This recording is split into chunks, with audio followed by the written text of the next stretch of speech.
Trump clearly did not expect such a turn of events. The Shanghai Cooperation Organization summit in Tianjin became a true turning point on the global stage and left him unsettled. What at first looked like just another routine meeting turned out to be the most significant session in the SCO's history. India, China, and Russia stood together as a united front, something the West had not anticipated. Imagine this: nearly 40% of the world's population and about 1/4 of the global economy gathered in one hall. And with that, they made it clear, Washington no longer dictates the rules.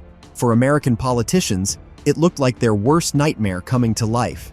At the center of attention were Indian Prime Minister Narendra Modi and Chinese President Xi Jinping, who surprised many by deciding to reset their relationship.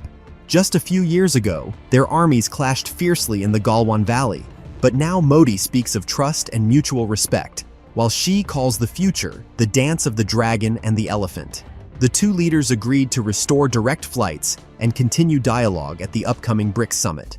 On the surface, it all looked cordial, but the symbolism ran much deeper.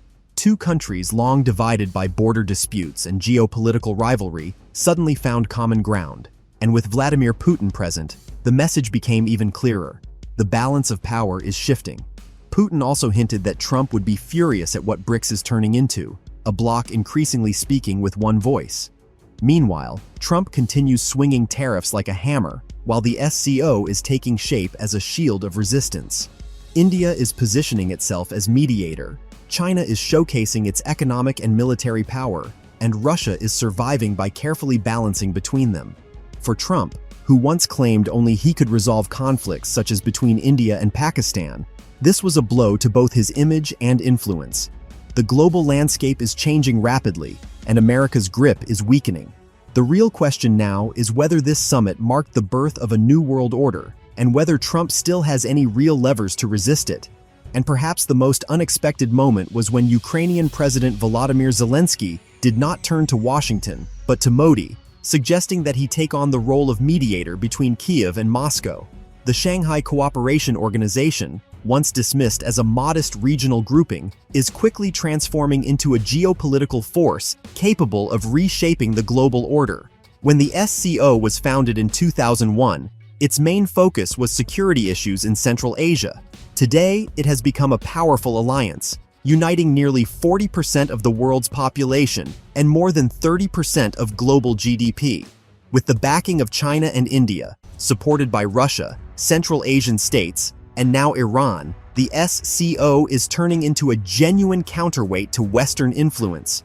What the West initially wrote off as just another diplomatic club is now emerging as an economic and strategic tool.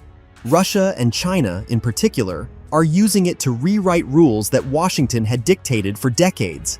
Ignoring the scale of this combined force is becoming harder and harder. For years, the United States benefited from tensions between China and India. As long as the two giants did not trust each other, Washington felt secure. If Beijing grew too strong, Delhi could be used as a counterbalance.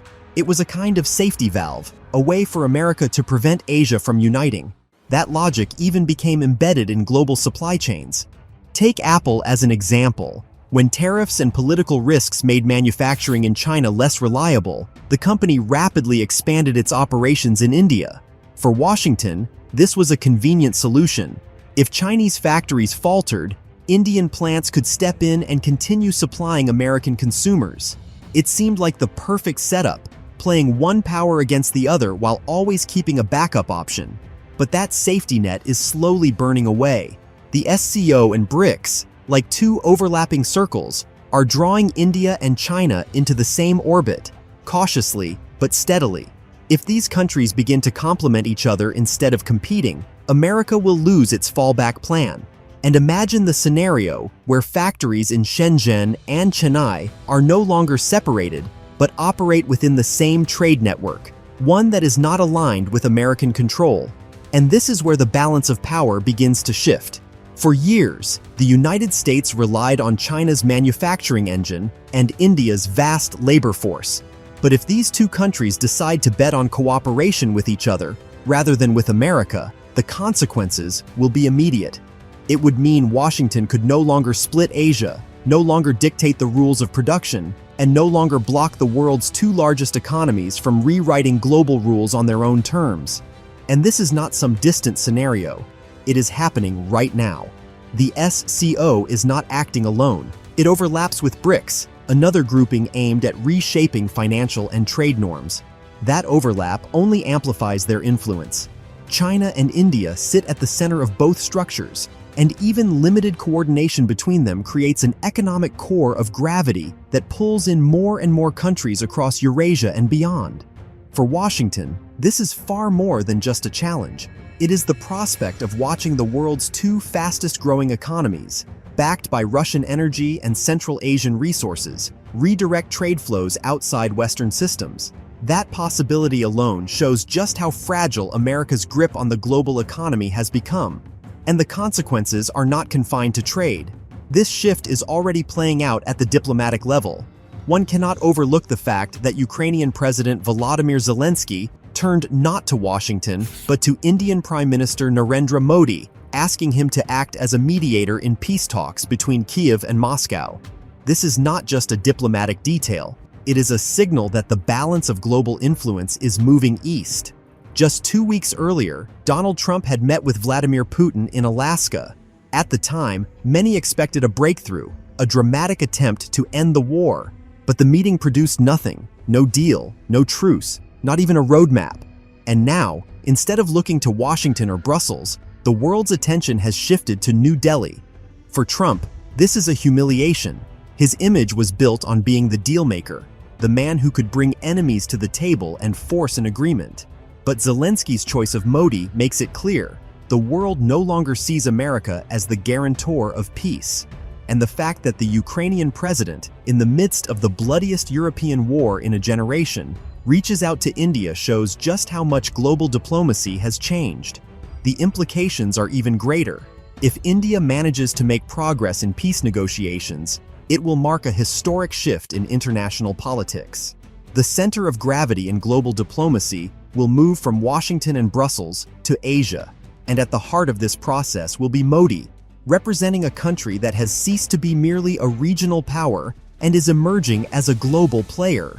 This moment reflects both the decline of American influence and the rise of India as a force willing to take on responsibilities that until recently belonged exclusively to the West.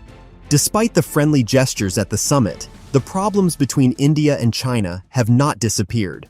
The most serious of them is the disputed border. More than 3,000 kilometers of territory have been the stage for wars, deadly clashes, and military standoffs. China still claims large areas of Indian land, even renaming towns and calling the state of Arunachal Pradesh South Tibet.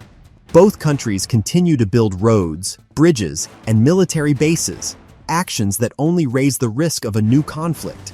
Negotiations have eased the tension slightly, but the wounds are still too fresh, and real trust is unlikely until the border issue is fully resolved. Pakistan is another, no less pressing challenge. Beijing remains Islamabad's closest ally, supplying weapons and shielding it at the United Nations. At the SCO summit, the rivalry between India and Pakistan was impossible to hide. Speeches spoke of regional cooperation and stability, but body language told a different story. Indian Prime Minister Narendra Modi and Pakistani Prime Minister Shehbaz Sharif deliberately avoided one another, not even allowing themselves a diplomatic handshake. That silence spoke louder than words. The SCO seeks to present itself as a platform of unity, but the enmity between India and Pakistan remains a shadow that clouds its ambitions. Both players are too important. India, with its powerful economy and Western ties, and Pakistan, with its long-standing strategic alliance with China. Yet their inability to move beyond disputes over Kashmir and cross-border terrorism prevents the organization from acting as a truly united front. This SCO summit was the largest in the organization's history. Under one roof, gathered leaders from Asia, the Middle East, and even Eastern Europe. Even Turkey, a NATO member, was represented by President Erdogan. This clearly signaled that Ankara is increasingly seeking balance between its Western commitments and closer ties with the East. Central Asian states, Kazakhstan, Uzbekistan, and Kyrgyzstan, also stepped into the spotlight, presenting themselves not as peripheral players, but as key links in the new Eurasian order now taking shape. Never before had the SCO displayed such breadth and determination. The message was clear. This is no longer just a regional club, but a platform for building something larger than the system that had long been dominated by Washington. The irony is that one of the factors driving these countries closer together was Donald Trump's tariffs. His America First policy, aimed not only at China, but also at allies in Europe and beyond, convinced many that the United States could no longer be relied upon as a trustworthy partner. For them, it was the last straw, pushing them to seek alternatives. Trump likes to repeat that his trade wars and tariffs have earned America more respect. But the reality we saw in Tianjin was different. The countries did not rally around Washington. They began to distance themselves from it. Fear gave way to determination. Instead of division, cooperation. Those who once looked to the US for leadership are now asking a different question: how to defend their interests and even prosper without American control. What happened in Tianjin may well go down in history as the moment the world stopped waiting for Washington and began writing its own rules. If this is what the future of global politics looks like, it means the old order is already slipping away. So if you want to keep following how these changes unfold, subscribe to the channel, and we will watch it together. See you in the next video.